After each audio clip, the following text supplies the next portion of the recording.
Iran வந்து இவன்கிட்ட பேச்சுவார்த்தைக்கே வரல. இவனா ஊதி விட்டுட்டு இருக்கான், குரலி வித்தை காட்டுறான். அவன் அலறி அடிச்சிட்டு இருக்கான். ஒரு மாசம் கூட பதவியில் இருப்பானான்னு சொல்ல முடியாது. ட்ரம்ப்ன்றவன் ஒரு அரமெண்டல் சைக்கோ. அவன் என்ன பேசுறான், அவனுக்கு தெரிஞ்சுதான் பேசுறானா தெரியாம பேசுறானான்னு அவனுக்கு தெரியல. ட்ரம்ப் இன்னும் இந்த மாதிரி மெண்டல் மாதிரி பேசிட்டு இருந்தான்னா உலக நாடுகளுக்கு பூராமே கேடுகாலம். ஈரான் அதுக்கெல்லாம் பதில் சொல்லாது, அமெரிக்காவுக்கு மடங்கவும் மடங்காது. அமெரிக்கா பின்னடைஞ்சு ஓடிட்டு இருக்கான். இப்போ அமெரிக்கா என்கிற ஒரு வல்லரசை கேவலமான ஒரு நிலைக்கு கொண்டு போய் தள்ளினது இந்த ட்ரம்ப் தான். ஏண்டா உனைய தான் அடித்து துரத்தி ஓட கப்பல் எடுத்துகிட்டு ஓடுறான், அவன் ஃப்ளைட்டு காணாமல் போச்சு, எல்லாம் உன்னை ஓட வரட்டினாலும் அவன் அங்கே உட்காந்துட்டு என்ன மாதிரி திருச்சி விட்றான் பாரு. இஸ்ரேல் அவனோட பிரதமர் செத்துட்டான்னா கூட உடனே அறிவிக்க மாட்டான். அவங்க வந்து ஒரு அதாவது இந்த மனித பிறவிலே ஒரு மாதிரியான சைக்கோ. அமெரிக்கா சப்போர்ட் இல்லைன்னா ஈரான் வந்து இஸ்ரேலில் 24 hours முடிச்சு டெய்லி 10 ஏவுகணை போய் உள்ளே விழுந்தாலே சுடுகாடாக மீண்டும் இஸ்ரேல் 1948 போயிருக்கு. இந்திய மக்கள் தயாராக இருக்கணும், ஒற்றுமையாக இருக்கணும் அப்படின்னு பல வசனங்கள் எல்லாம் பேசியிருக்காரு. இது எப்படின்னா போன கோவிட் வந்தப்போ என்ன பண்ணாரு, தட்ட சொன்னார். அதே மாதிரி இப்போ வாட்டர் கேனை தட்ட சொல்லுவார்.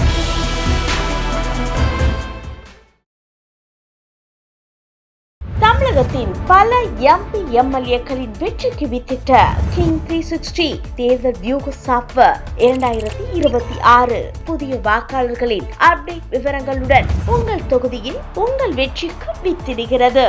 உங்கள் வாக்காளர்கள் தொகுதி, பூத், ஆண், பெண், வயது என பல வகைகளில் ஒரே நொடியில் உங்கள் விரல் நுனியில் bulk WhatsApp, bulk voice call, viral தேர்தல் பிரச்சாரங்கள், ட்ரெண்டிங் செய்திகள் என கிங் 360 தேர்தல் வியூக பணிகள் குறித்த விவரங்களுக்கு உடனடியாக இணைந்திடுங்கள். உலக தமிழர்களுக்கு வணக்கம். இது கிங் டிவி. இன்றைய நிகழ்வில் நம்மோடு அரசியல் விமர்சகர் பத்திரிகையாளருமான திரு உமாபதி அவர்கள் நிகழ்வு நினைக்கிறார்.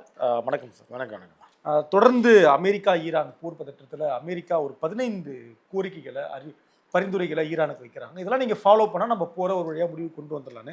அதை முதல் கட்டமாக ஈரான் தற்போது தங்களிடம் உள்ள அணுசக்தி கட்டமைப்புகளை உடனடியாக கலைக்கணும் அப்படின்னு சொல்லியிருக்காங்க. இது எப்படி நான் பார்க்குறது? இந்த 15 கோரிக்கை என்னன்றது சொல்லுங்கள். அதான் முதல்ல ஈரான் தற்போது தங்களிடம் உள்ள அணுசக்தி கட்டமைப்புகளை கலைக்க வேண்டும் அப்படின்றாங்க. அணு ஆயுதம் தயாரிப்பதற்கான எந்த ஒரு முன்னெடுப்பும் இனிமேல் நாங்கள் செய்ய மாட்டோம். கலைச்சிட்டாலே முடிஞ்சு போச்சு. அப்புறம் என்ன 2வது கோரிக்கை இருக்கு அடுத்து? இல்ல இனிமேல் செய்ய மாட்டேன்னு வாக்குறுதி கொடுக்கணுமா? இருக்கிறத கலை, இனி நான் வேலை செய்ய மாட்டேன்ற வாக்குறுதி. இருக்கிறத கலைச்சாலே அப்படித்தானே அர்த்தம். இருக்கிறத கலைச்சிட்டானா இன்னுமே செய்ய மாட்டேன்னு தானே அர்த்தம். கலைச்சி விட்டு திருப்பி செய்யன்னு சொல்ல முடியாது. இப்படிதான் அடுத்த கோரிக்கை என்ன இருக்கு? முக்கியமா ஈரானிய பிரதேசத்தில் யுரேனியம் செறிவூட்டல் நடைபெறவே கூடாது அப்படின்றாங்க. அதைத்தான் மொத்தமா இழுத்து மூடுன்றான். இழுத்து மூடு என்னன்னா விஷயம் சொல்றேன்னா, ட்ரம்ப்ன்றவன் ஒரு அரமெண்டல் சைக்கோ மாறிட்டான். அவன் பேச்சை எவனுமே இப்போ கேட்கறது கிடையாது. யூரோப்பியன் யூனியன்லேருந்து யாருமே கேட்கறது கிடையாது. அவன் என்ன பேசுகிறான், அவனுக்கு தெரிஞ்சுதான் பேசுகிறானா தெரியாமல் பேசுகிறானான்னு அவனுக்கு தெரில. அமெரிக்கன் கவர்மெண்ட்டுக்கும் தெரில. அது கூட இருக்க மார்கோ ரூபியோ இன்னும் 2 பேர் இருக்காங்க, தேசிய பாதுகாப்பு செயலாளர். இன்னும் இவங்க 4 பேர் மட்டும் தலையாட்டிட்டு இருக்காங்க. அது வந்து புரோட்டோகால், பிரசிடென்ட் சொன்னால் தலையாட்டணுன்றது. ஸோ இந்த வழியெல்லாம் போட்டுருக்கு. ட்ரம்ப் ஒரு அரமெண்டல். அவன் சொல்கிறது இந்த விஷயமே உண்மையானு தெரியல. ஒன்று. 2வது என்னன்னா, இதுக்கு ஈரானில் உள்ள எல்லாரும் மருந்து குடிச்சு செத்துருங்கன்ற மாதிரி தான் அவன் கோரிக்கை இருக்குது. 10 கோரிக்கை அவன் கேட்குறது பூராமே அதுக்கு எல்லாரும் மருந்து குடிச்சு செத்துடலாம் அப்படின்ற மாதிரி தான் கோரிக்கை இருக்குது. அதனால் யாருமே முதல்ல ஒரு விஷயம் தெரிஞ்சுக்கணும், ஈரான் வந்து இவன்கிட்ட பேச்சுவார்த்தைக்கே வரல. இவனா ஊதி விட்டுருக்கான், குரலி வித்தை காட்டுறான். புரியுதா உங்களுக்கு? ஸோ இந்த மாதிரி தான் இந்த குரலி வித்தை காட்டுறவங்களாம் சொல்லுவாங்க, இந்த இடத்த விட்டு அசைஞ்சேன்னா ரத்தம் கைக்கு செத்துருவேன். போனால் எவனும் சாக மாட்டான். ஆனால் அவன் சொல்லி மிரட்டுவான், ஏதோ 4 முட்டாள்னாலும் நிற்பான்ல அப்படின்ற மாதிரி. ஆனால் முட்டாள்களுக்கானவும் அதே மாதிரி வெஸ்டர்ன் மீடியாக்கான நியூஸ் தான் இது. அதை பார்த்து இங்கே உள்ள மீடியாக்கள் அதை போடுவான். அதுக்காக அவன் உலகம் பூரா அதை பரப்பி விடுறான். ஸோ வந்து ஈரான் வந்து அதை பற்றி கவலையும் படல. இவன் கூட பேச்சுவார்த்தை நடத்த தயாராகவும் இல்லை. ஈரான் என்ன முடிவில் இருக்காங்க?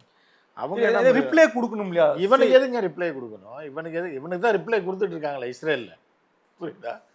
இஸ்ரேலில் அடித்து காலி பண்ணிகிட்டு இருக்காங்க. இவனோட மிடில் ஈஸ்ட்டு பூரா அடித்து காலி பண்ணிகிட்டு இருக்காங்க. அதுதான் ரிப்ளை. வேறு என்ன ரிப்ளை? நான் லெட்ரு போட்டால் லெட்ரு போடுறதா ரிப்ளை? அப்படி கிடையாது. வேறு லெட்ரு போட்டான்னா இவங்க மெயில் போடுவாங்க, அவ்வளோதான். அடித்து காலி பண்ணி ஓடுறான்னு சொல்லி துரத்துட்டு இருக்காங்க. அவன் அலறி அடிச்சிட்டு இருக்கான். நான் 1 மாதம் கூட பதவியில் இருப்பானான்னு சொல்ல முடியாது. ட்ரம்ப் அப்படி தான் ட்ரம்ப்பை தூக்கிடுவாங்க. இல்லைன்னா சைலண்ட் ஆயிடுவான், அடிமையாகி ஆனால் நான் சொன்னதெல்லாம் தப்புன்னு சொல்ல மாட்டேன், அவன் சைலண்ட் ஆகிடும். ட்ரம்ப் இப்போ கிட்டத்தட்ட மறுக்கிறது அது ஒரு தரப்புல இருக்கணும். நாங்கள் பேச்சுவார்த்தை நடத்தல அப்படின்றத ஈரான் மறுக்கிறத எப்படி அதான் புரிஞ்சு மறந்துட்டு தானே இருக்குது டெய்லி. என்ன டெய்லி இதே வேலை மயிராக இருப்பாங்க. அவன் ஏன் நீ யாரான்னு நீ அவன் எங்கேயோ ஒருத்தன் ஏதோ ஒன்று பண்ணிட்டு இருக்கான், புரியுதா? அதுக்கெல்லாம் பதில் சொல்லிட்டு இருப்பாங்க, அதுமாதிரி சொல்ல மாட்டாங்க. ஈரான் அதுக்கெல்லாம் பதில் சொல்லாது, அமெரிக்காவுக்கு மடங்கவும் மடங்காது. அமெரிக்கா பின்னடைஞ்சு ஓடிட்டு இருக்கான். இப்போது நேற்று கூட நான் ஒரு விஷுவல் போட்டிருந்தேன், ஈராக்கில் இல்லை எர்பில்லேருந்து பூரா படை வீரர்கள் பூராமே வண்டியில் ஏறி எஸ்கேப் ஆகி ஓடிட்டு இருக்கான் ஜோர்டானுக்கு. அங்கே இருக்க மக்கள் வீடியோ எடுத்து போட்டிருக்காங்க, அதை நம்ம வெளியிட்டோம். ஸோ அந்த மாதிரி தான் போயிட்டுருக்கு. அது அமெரிக்கா வந்து அமெரிக்கா என்கிற ஒரு வல்லரசை கேவலமாக ஆன ஒரு நிலைக்கு கொண்டு போய் தள்ளினது இந்த ட்ரம்ப் தான். இந்த ட்ரம்ப்பை அகற்றினால் மட்டும்தான் அமெரிக்கா அடுத்த கட்டத்தை நோக்கி நகரும். இல்லைன்னா இன்னும் அவமானப்பட்டு அசிங்கப்பட்டு சீரழிஞ்சு சீல்பட்டு லோல்பட்டு போயிடும். இதில் முக்கியமான இப்போ நான் உங்ககிட்ட கேட்கணும், நான் தயாரித்ததில் கூட சர்வதேச அணுசக்தி முகமை ஐநா அணுசக்தி பார்வையாளர்கள் ஈரான் முழுவதும் எந்த நேரத்திலும் சோதனையிடுவதற்கான ஒரு அனுமதியை ஈரான் முதல்ல கொடுக்கணும் அப்படின்ற இந்த டிமாண்ட் உட்பட இதெல்லாமே. இதெல்லாம் இது என்னன்னா அசிங்கமாக பேச வேண்டியது. ஏன்டா உனைய தான் அடித்து துரத்தி கப்பல் எடுத்துகிட்டு ஓடுறான், ஃப்ளைட்டு காணாமல் போச்சு, எல்லாம் உன்னை ஓட விரட்டினாலும் அவன் அங்கே உட்காந்துட்டு என்ன மாதிரி திருச்சி விட்றான் பாருங்க. இதுதான் இஸ்ரேலும் அமெரிக்காவும் செய்வாங்க, புரியுதா அவங்களுக்கு? இஸ்ரேல் அவனோட பிரதமர் செத்துட்டான்னா கூட உடனே அறிவிக்க மாட்டான். அவங்க வந்து அதாவது இந்த மனித பிறவிலே ஒரு மாதிரியான சைக்கோ, ஜெனட்டிக்கலாகவே இருக்காங்க, அப்படி இருக்காங்க. அவன் வந்து என்ன பண்ணுறான்னா, ஒரு பிரதமர் இறந்துடுறான், 7 வருஷம் கழிச்சு தான் அவர் செத்துட்டாருன்னு சொல்கிறாங்க. எத்தனை வருஷம் கழிச்சு? 7 வருஷம் கழிச்சு. அந்த மாதிரி ஒரு சைக்கோ அவங்களுக்கெல்லாம் சரியான பதிலடிக்கு இந்த உலகத்தில் கொடுக்கக்கூடிய ஒரு வீரமான ஒரு நாடு எதுனா ஈரான் தான், புரியுதா அவங்களுக்கு? அவனை அடித்து தட்டையா இன்னும் எவ்வளோ நாளைக்கு தான் நீ தாங்குறன்னு பார்க்கலாம் அப்படின்றது. இப்போ அமெரிக்கா சப்போர்ட் இல்லைன்னா ஈரான் வந்து இஸ்ரேலில் 24 ஹவர்ஸில் முடிச்சிடும், புரியுதா அவங்களுக்கு? அமெரிக்கா சப்போர்ட் இருந்தாலும் 24 டேஸில் முடிச்சிடும், புரியுதா? ஆனால் சாவது உறுதி தான் முடிச்சுட்டாங்க, பாதி முடிச்சுட்டாங்க. இன்னும் கொஞ்சம் இருக்குது. டெய்லி 10 குண்டை போட்டாங்கனாலே போகுது. டெய்லி 10 ஏவுகணை போய் உள்ளே விழுந்தாலே சுடுகாடாக மீண்டும் இஸ்ரேல் 1948 போயிடும், போய் திருப்பி வரும். அப்படி ஒரு நிலைமை தான் அங்கே இருக்குது. ட்ரம்ப் சொல்கிறத எவனுமே கேட்க மாட்டாங்க. ட்ரம்ப் இன்னும் இந்த மாதிரி மெண்டல் மாதிரி பேசிகிட்டு இருந்தான்னா உலக நாடுகளுக்கு பூராமே கேடு காலம். பெட்ரோல் இது க்ரூட் ஆயில் வராமல், கேஸ் வராமல். இப்போ இன்றைக்கி இந்தோனேஷியாவில் பார்த்தீங்கன்னா டிக்ளேர் பண்ணிட்டான் எமர்ஜென்சி. அவன்கிட்ட கையிருப்பு காலி ஆயிடுச்சு. வளைகுடாலேருந்து ஒரு கப்பல் வரல. அப்படி ஒரு நிலைமைக்கு போயிட்டுருக்கு இந்த உலகம். சவுத் ஈஸ்ட் ஏஷியாவும் இந்த விஷயத்தில் பாதிக்காத நாடு அப்படின்னு பார்த்தீங்கன்னா ரஷ்யாவும் சைனாவும் தான். இந்த 2 நாடு தான். ஏன்னா அவன்கிட்ட ரஷ்யாவில் என்ன இருக்குது கைவசம். அவங்க என்ன தயாரிப்பில் இருக்காங்க ரஷ்யாவும் சீனாவும்? அவங்ககிட்ட ஏற்கனவே எண்ணெய் இருக்குல்ல, என்ன தயாரிப்பில் இருக்குன்னு. உங்கள் வீட்டில் 10 மூட்டை அரிசி வச்சுருக்கீங்க, நீங்கள் ஒரு விவசாயி 100 மூட்டை அரிசி அடுக்கி வச்சுருக்கீங்க. வெளியில் அரிசி பந்த வந்து எல்லா சோத்துக்கு சாப்பிட்றாங்க போது உங்களுக்கு 100 மூட்டை அரிசி. இப்போ உங்களுக்கு என்ன பிரச்சனை? சீனா வந்து அவன்கிட்ட 75 மூட்டை அரிசி அவன் ஏற்கனவே வாங்கி ஸ்டாக் பண்ணி வச்சு. அப்படி இருக்கும்போது மீத வந்துட்டால் ஒரு கிலோ அரிசி கூட இல்லை, அவன் சாப்பாட்டு கஷ்டப்படுறது அப்படின்ற மாதிரி தான். இப்போ இந்த போரை பற்றி நம்ம இந்திய ஊடகங்களில் குறிப்பாக தமிழ்நாட்டில் இருக்கக்கூடிய ஊடகங்களில் பேசும்போது கூட கிட்டத்தட்ட இஸ்ரேல் ஒரு மிகப்பெரிய ஒரு பாதிப்பை வந்து அடைஞ்சிருக்கு அப்படின்றத பேசும்பொழுது இன்னொரு தரப்புல இருந்து அது எப்படி அவ்வளோ பெரிய பாதிப்பு அடைஞ்சிருக்குன்னு என்ன தரவுல நீங்கள் சொல்கிறீங்க அப்படின்னு கேட்குறாங்களா? அவங்களுக்கு என்ன நடக்குது, என்ன தரவுல பேசுகிறீங்க? இல்லை, அவங்க பூராமே வந்து எப்படின்னா ஈத்தரப்ப இல்லையா, புரியுதா? அவனுக்கு லோக்கலில் இஸ்ரேல் வேணாம், ஈஞ்சம்பாக்கத்தில் என்ன நடக்குதுன்னு கூட தெரியாது, புரியுதா? அவனை பற்றி நம்ம பேச வேண்டிய அவசியமே. அவெல்லாம் யாருன்னு அவங்க ஏதாவது டிவியில் ஆள் கிடைக்காம கூப்பிட்டு அவனையா உட்கார வச்சுருப்பாங்க. அவன் என்னத்தையா பேசி அவன் யாருன்னு அவன் பக்கத்து வீட்டுக்காரன்னு கூட தெரியாது. அவன்லாம் சொல்லி என்ன டிபேட் பண்ணி என்ன ஆகும்?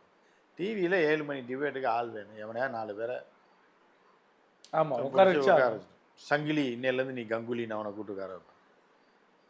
அப்புறம் வந்து டேவிட் நீ இன்னிலேருந்து டிராவிட்னு ஒருத்தன் உட்காந்துருப்பான். 4 பேரை உட்கார வச்சு அவன் பாட்டுக்கு உலக அரசியல் எல்லாமே பேசுவாங்க. 8 மணி ஆனால் ஒரு டீயும் பர்கரும் கொடுப்பாங்க, சாப்பிட்டு போயிடுவாங்க. அவங்கள பற்றி பேச வேண்டிய அவசியம் இல்லை, அவங்களுக்கு தெரிஞ்சுக்க வேண்டிய அவசியமும் கிடையாது. ஆனால் அவங்க நம்ம கிட்ட தரவலாக கேட்குறாங்க. என்ன தரவு அடிப்படை? அவன் யார் கேட்குறது? அவன் முதல்ல எவனையோ கூப்பிட்டு உட்கார வச்சு தரவு கேட்குறான் அப்படின்னா, இப்போ ரோட்டில் போகிறீங்க, ஒரு பிச்சைக்காரன் இருக்கான், உங்களை பார்த்து பையில் எவ்வளோ வச்சுருக்க, பர்ஸு திறந்து காட்டு, தரவு இருக்கா அவன்கிட்ட அப்படின்னு கேட்டால் என்ன சொல்லுவீங்க? பலாரம் 2 அறையை விட்டு போடா நான் என்று வந்து விடுவோம். அந்த மாதிரி தான் அவங்களுக்கு என்ன நம்ம தரவிட்டு இருக்கு. அவங்களே டுபாக்கூர் டிவிக்காரன் ஆள் கிடைக்காம 4 சீட்டில் 4 பேரை உட்கார வைக்கணுன்றக்காக அவனையா கூப்பிட்டு உட்கார வச்சிருக்கான். அதுக்கு என்ன அவனுக்கு போய் அவன் தர விடும். கிட்டத்தட்ட இந்திய நாட்டுடைய பிரதமர் நேற்று பேசிய பேச்சு என்பது உள்ளபடியே ஒரு பெரிய பீதியை கிளப்பிருக்கும். தமிழ்நாட்டுடைய முதலமைச்சர் இன்றைக்கு அறிக்கை கொடுத்திருக்கிறார். கோவிடோட ஒப்பிட்டு இந்திய மக்கள் தயாராக இருக்கணுமா, ஒற்றுமையாக இருக்கணும் அப்படின்னு பல வசனங்கள் எல்லாம் பேசியிருக்காரு. இது எப்படின்னு போன கோவிட் வந்தப்போ என்ன பண்ணார்? தட்ட சொன்னார். அதே மாதிரி இப்போ வாட்டர் கேனை தட்ட சொல்லுவார். தட்டிட்டு நீங்கள் பாட்டு ஜாலியாக இருக்கும். அவர் எப்போவுமே அப்படித்தானே. அவர் என்னைக்கு உங்களை காப்பாற்றிருக்காரு? யூபிக்காரனை பூரா தண்ணி அடித்து தண்ணி ஊற்றி கழுவி தான் ஊருக்குள்ளே விட்டாங்க. கோவிட் பரவிடும். கண்டெய்னர் லாரிலாம் ஏரியா ஊருக்கு போனால் அதே மாதிரி இப்போ டீசல் பெட்ரோல் நின்று போச்சுன்னா எல்லாம் பயந்துக்கிட்டு ட்ரெயினில் தொங்கிக்கிட்டு அவங்களுக்கு அது புதுசு கிடையாது. ஏறி கக்கூசுக்குள்ள உட்காந்து போயிடுவாங்க. அதை சொல்ல வர திருப்பி ஊருக்கு போகிறோமா இந்த மாதிரி ஒரு நிலமெல்லாம் அவங்களுக்கு வரலாம், அதனால் தயாராக இருங்கன்னு சொல்லி. ஒரு குடும்ப தலைவர் கூட ஒரு வீதியில் ஒரு சிக்கல் வந்தால் தன்னுடைய குடும்பத்தை பாதுகாக்கிறதுக்கான முன்னேற்பாடை எடுப்பாங்க. ஒரு இந்திய நாட்டுடைய பிரதமர் எந்த இடத்துல தவற விட்டுருக்காரு? அவர் ஒன்றும் தவறெல்லாம் இல்லையா. அவர் கடமை அவர் எப்பயும் போல் செஞ்சுட்டு தானே இருக்காரு. அவர் எப்பயும் பெரிய சிக்கலில் மாட்டிட்டு இருக்கும். எல்லார் வீட்டிலுமே வயிறு. இப்போ அதான் இப்போ இது பண்ணிட்டு இருக்காரு. கேஸ் சொல்லியிருக்காரு வந்துட்டு இருக்குல்ல, வரும் வரைக்கும் வெயிட் பண்ணுங்க. இல்லைன்னா கோவிட் காலம் மாதிரி வீட்டில் இருங்க. எதுக்கு இப்போ உங்களை யாரும் வெளியே போய் சொன்னா? இப்போ வீட்டிலே இருங்க. பைக் எடுக்காதீங்க, கார் எடுக்காதீங்க. காருக்கெல்லாம் இப்போ தடை வரப்போகுது, இருந்தாலும் வரும். அடுத்து இப்போ இந்த பெங்களூரில் சொல்லியிருக்காங்கல்ல, ஒருத்தர் காரில் போகக்கூடாது. இவங்களே விற்க வச்சிருவான், இவனே டாக்ஸும் வாங்கிடுவான், இவனே கொள்ளையும் அடிச்சிடுவான், ரோட் டாக்ஸும் வாங்கி கொள்ளை அடிச்சிடுவான், ஆர்டிஓ கொள்ளை அடிச்சிடுவான், எல்லாரும் கொள்ளை அடிச்சிடுவாங்க, ரோடும் போட மாட்டான். அப்புறம் இவனே சொல்லுவான் ஒரு காரில் ஒருத்தன் தான் போகணும். இது நீ விற்கும் போதில் விற்றுருக்கணும். இத்தனை கார் விற்றோன்னா இப்படி ஆகும்னு தெரிஞ்சிருக்கணும்ல. ஸோ ஒரு காரில் ஒருத்தன் போனால் ஃபைன் போடுவேன்னு பெங்களூரில் சொல்கிறான். எவ்வளோ பெரிய சர்வாதிகாரம் பாருங்க. ஸோ இப்படி வச்சுட்டு அதே மாதிரி தான் விற்று காசை கொள்ளையடிச்சிட்டாங்க. இப்போ ஏற்கனவே இந்த பெட்ரோல் டீசல்லாம் வாங்கி அதானி அம்பானிக்கெலாம் கொடுத்து எல்என்ஜி எல்பிஜிலாம் பார்த்தீங்கன்னா வண்டி ஃபுல்லாக அதானின்னு தான் போடும். பார்த்தீங்களா? அதானி எல்என்ஜி டேங்கர் கண்டெய்னர்லாம் அவங்களுக்கு விற்று அவங்க காசை சுட்டிட்டு போயிட்டான். இப்போ கிடைக்கலன்னா அவன் அப்படியே க்ளோஸ் பண்ணிடுவான், மீதியை நம்மளுக்கு டீலில் விட்டுருவாங்க. இந்திய நாட்டு மக்கள் இந்த பேச்சுலேருந்து என்ன புரிஞ்சுக்கலாம்? உள்ளபடியே பயப்படணும்ல, நம்ம முன்னெச்சரிக்கையாக இருக்கும்னு நினைக்கணுமா? இல்லை பிரதமர் சொல்கிறார் நடந்து பழகுங்க, கால் நடக்கிறதுக்கு தான் இருக்குன்றது தான். இப்போ இனி நிர்மலா சீதாராமன் தான் சொல்லுது. தக்காளி ரேட்டு இதுன்னு வெங்காயம்னா நாங்கள் வெங்காயம் பயன்படுத்துறதே இல்லை. அது மாதிரி கால் இருக்குல்ல, கால் எதுக்கு இருக்குது? 100 வருஷத்துக்கு முன்னாடி காலில் தான் நடந்து போனீங்க. இப்போ இதுக்கு பெட்ரோல் டீசலில் நான் நடந்தே போக வேண்டியது தானே. இப்போ உங்கள் ஆஃபீஸ் எங்கே இருக்குது? வல்லூர் கூட்டம்னா வல்லூர் அப்படியே நடந்தே போங்க. என்ன 4.5 கிலோமீட்ரு. கால் இருக்குல்ல, கால் வரமாட்டேன்னு சொல்லுதா? நடந்தால் நடக்க மாட்டேன்னு சொல்லுதா? ரொம்ப அப்பட்டமான பிற்போக்குவாதமாச்சு. இல்லை, கொஞ்சம் லேட் ஆகும், அவ்வளோதான். நீங்கள் வந்து இப்போ சாயந்தரம் வரணும்னு வைங்க, காலையிலே கிளம்ப வேண்டியது. இதுனா இப்போ ஆட்டோவில் 1/2 மணி நேரத்துக்கு முன்னாடி கிளம்புவீங்க. அது ஒரு 3 மணி நேரத்துக்கு முன்னாடி கிளம்புனீங்கன்னா அப்படியே பொடி நடையாக கோடம்பாக்கம் நடந்து வந்து மேம்பாலம் ஏறி இறங்குனீங்கன்னா கொஞ்சம் தூரம் அப்படியே அங்கே மரத்து கீழே உட்காந்திங்கன்னு வைங்க. கொஞ்சம் தூரம் மெதுவாக நடந்து வந்தீங்கன்னா அப்புறம் மதியானமாக வந்துடலாம். 3 மணிக்கு பேட்டி எடுத்துகிட்டு திருப்பி கிளம்புனீங்கன்னா ஒரு 6:30 மணிக்கு போனீங்கன்னா அப்லோட் பண்ண 8 மணிக்கு லக்கேஜோட அது நம்ம தூக்கிட்டு தானே போகணும். தலைவீதி என்ன பண்ணுறது? இல்லைன்னா வண்டி இண்டி வந்து ட்ரை சைக்கிளில் லக்கேஜ் ஏற்றி விட்டு நீங்கள் கூடயே நடந்து வரலாம். இப்போ என்ன குறைஞ்சி போச்சு? ஒன்றா இல்லையே. இப்படி தானே இருக்கா இந்திய நாடும் அதிகார வர்க்கம் இன்னைக்கு? ஜியோ தான் அப்படி சொல்கிறார். தயாராகன்னு என்ன அர்த்தம்? நடக்க ரெடியாக. பெட்ரோல் டீசல் கிடைக்காது, கேஸும் கிடைக்காது. அப்போ தயாராக இருங்க அப்படின்னா என்ன பண்ணுவீங்க? காலையில் விறகு பொறுக்க போகணும். போய் வீட்டில் கொடுத்துட்டு அதுக்கப்புறமா நீங்கள் சமையல் பண்ணி சாப்பிட்டு அவர் அப்படியே நடந்து வந்தீங்கன்னா சாயந்தரம் பேட்டி எடுத்துகிட்டு போகலாம். அதுதான் என்னதானே நடந்துட்டு இருக்கு. போரை பற்றி ஏதாவது அப்டேட் இருக்கா? முடிவு வருமா? போர் வந்து ஈரான் முடிச்சாதான் போர். அது அவங்களா கையை தூக்கிட்டாதான் உண்டா? அவங்க ஏன் கை தூக்குறாங்க? அவங்க கையை தூக்க மாட்டாங்க. அவங்க நிறுத்துறேன்னு சொன்னான்னா ட்ரம்ப் கையை தூக்கிட்டான்னு நின்று கையை தூக்க மாட்டான். அதனால் அது அமெரிக்காவுக்கு அசிங்கம். அதனால் ட்ரம்ப்பை தூக்கிடுவாங்க. ட்ரம்ப் அழுத்தம் கொடுத்து போரை நிறுத்த முடியாதா ஈரான்? ட்ரம்ப் என்ன இதா? இப்போ நான் அடிப்பம்பா அழுத்தம் கொடுத்த தண்ணி வருது. ட்ரம்ப்பே ஒரு ஆகாவலி. என்ன சொல்கிறேன், ட்ரம்ப் அழுத்தம் கொடுத்து தூக்கிடுவாங்க. தூக்கிட்டு வேற ஆளை போட்டு அப்புறம் மன்னிப்பு கேட்காம அப்படியே விட்டுவாங்க. எப்படி பேச்சுவார்த்தை பண்ணால் இப்போ ட்ரம்ப்பை வச்சு பேச்சுவார்த்தை நடத்த முடியாது. அவங்க ஓட விரட்டிட்டாங்க. ட்ரம்ப்பை தூக்கிட்டு வேற ஆளை போட்டுட்டு ட்ரம்ப் தவறு செய்து விட்டார், சரி இனி நம்ம சமாதானமாக போவோம் அப்படின்னு சொல்லி பேச்சுவார்த்தை நடத்துவாங்க. அணு ஆயுத பேச்சுவார்த்தையை அடுத்து நடத்தலாம், அர்மூசை திறக்கிறத பற்றி நம்ம பேசுவோம் ஏன்னா மக்களுக்குன்னா அப்படி பேசுவாங்க. இப்போ நாங்கள் வந்து பேஸை வந்து மெதுவாக வாபஸ் வாங்கிக்கிறோம் ஈராக்கில் இருக்கிறத அப்படி இப்படின்னு கொஞ்சம் இறங்கி வந்து பேசி இது பண்ணி நடக்கும். இதெல்லாம் நடந்தா இதான் நடக்கும் இல்லையா? தொடர்ந்து பேசலாம். நன்றி. தமிழகத்தின் பல எம்பி எம்எல்ஏக்களின் வெற்றிக்கு வித்திட்ட கிங் 360 தேர்தல் வியூக சாப்ட்வேர் 2026 புதிய வாக்காளர்களின் அப்டேட் விவரங்களுடன் உங்கள் தொகுதியில் உங்கள் வெற்றிக்கு வித்திடுகிறது. உங்கள் வாக்காளர்கள் தொகுதி, பூத், ஆண், பெண், வயது என பல வகைகளில் ஒரே நொடியில் உங்கள் விரல் நுனியில் bulk WhatsApp, bulk voice call, viral தேர்தல் பிரச்சாரங்கள், ட்ரெண்டிங் செய்திகள் என கிங் 360 தேர்தல் வியூக பணிகள் குறித்த விவரங்களுக்கு உடனடியாக இணைந்திடுங்கள்.